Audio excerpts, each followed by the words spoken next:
Order! Order! You are an incorrigible delinquent at times. Behave yourself, man!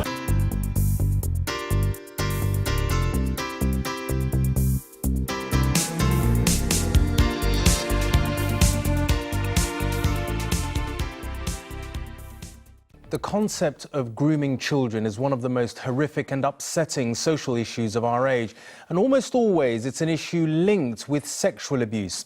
But ITV News has uncovered a new and disturbing way in which vulnerable children are being groomed, exploited and abused as drug runners.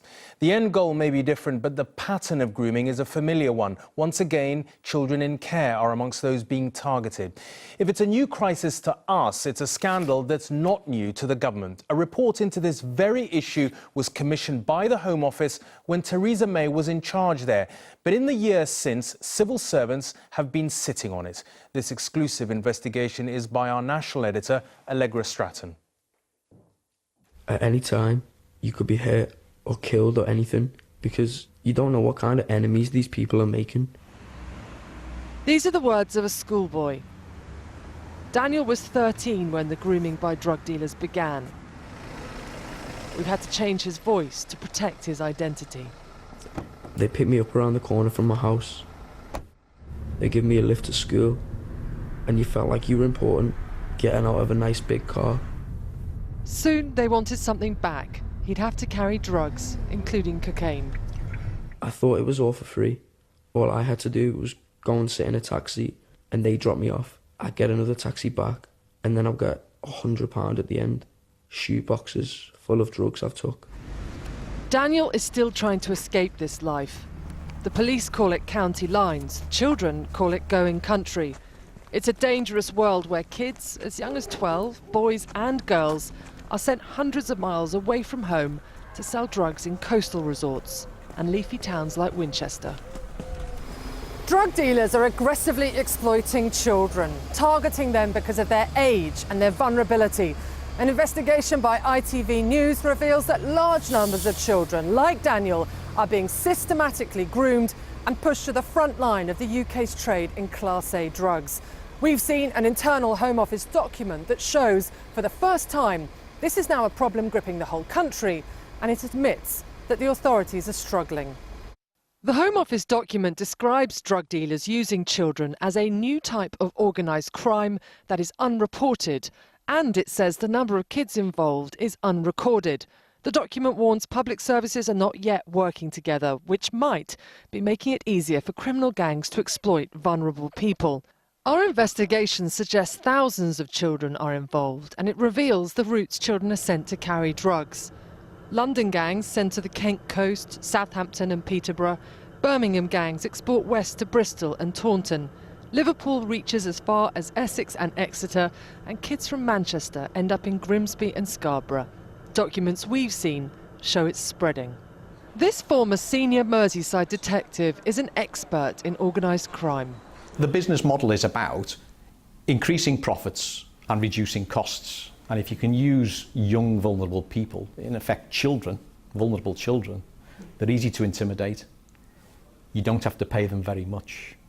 And if they are arrested or something happens to them, they're easily replaced. In Victorian times, you would have mills and mines that would use children in the workplace.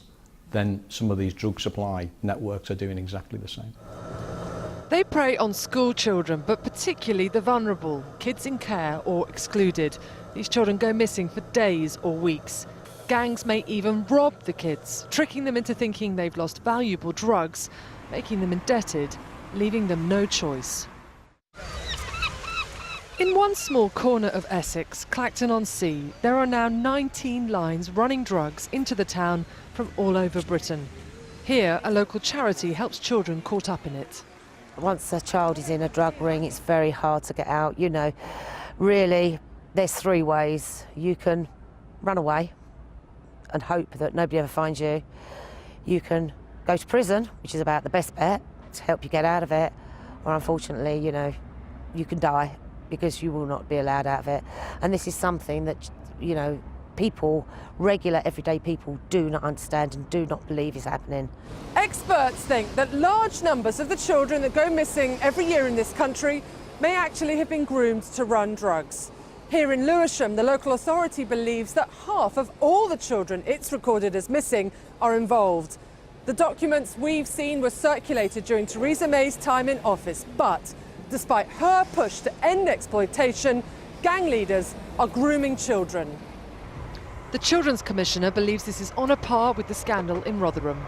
I think as a country we've had an overdue wake-up call about child sexual exploitation, and saw that very starkly in areas such as Rotherham. There are youngsters involved in gangs who are, in every other sense, being groomed into that situation and being exploited.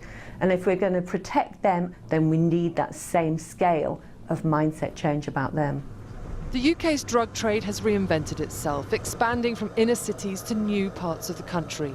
Exploiting children is how it does this without detection. It's the tactics of Fagin in Oliver Twist, but it's everywhere in 21st century Britain. And Allegra is here with me in the studio now. Allegra, I suppose the first thing that anyone watching your report will want to know is, what are the authorities doing about this? Well, the leaked document suggests not enough. It says not enough. In essence, I think the problem is that, as you've seen in the report, you have gang leaders that are now pushing out across county borders, but though they try very hard, the authorities that protect children aren't pushing out across those county borders with quite the speed or aggression that the gang leaders are. Now, this evening, the Home Office have given a statement, and they say here this sort of activity has no place in modern Britain.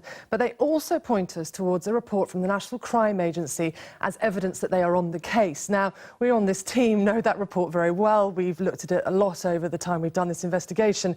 It's very critical about the grip that the authorities have on the issue. So it says here, we need a greater understanding of this issue. These are direct quotes. Little recognition of these children as victims, and it's a huge problem because it's not being reported. And I suppose, I mean, not a grip on the situation, but also the other thing that comes to mind looking at your investigation is why did this report that was commissioned by the Home Office, why was it allowed to gather dust? I think it is because, it's a difficult question, but I think it must be because these are, by and large, children without champions. Some of the children that get involved are from comfortable backgrounds. We know this, we've interviewed some of their parents. But most of them are very vulnerable, they're children in care, or they've perhaps been excluded from mainstream education. They do not have champions, they do not have vocal champions. And then another issue is that a lot of these children are living on the estates or in the communities where the gang leaders rule the roost. It's really hard to blow the whistle if you are living with the people that are running you. I mean, what next is the obvious question. Well, we'll look at that tomorrow. We'll be out and about in pieces for the news tomorrow, looking at what the police are trying to do. They are on the case. Some police forces are trying to work across these county lines. We're also talking to some of the most senior policemen and child protection experts in the country about what more help they need from the Home Office and government. OK, we'll look forward to that for tomorrow night. Thank you very much indeed, Allegra. I've been getting away with it all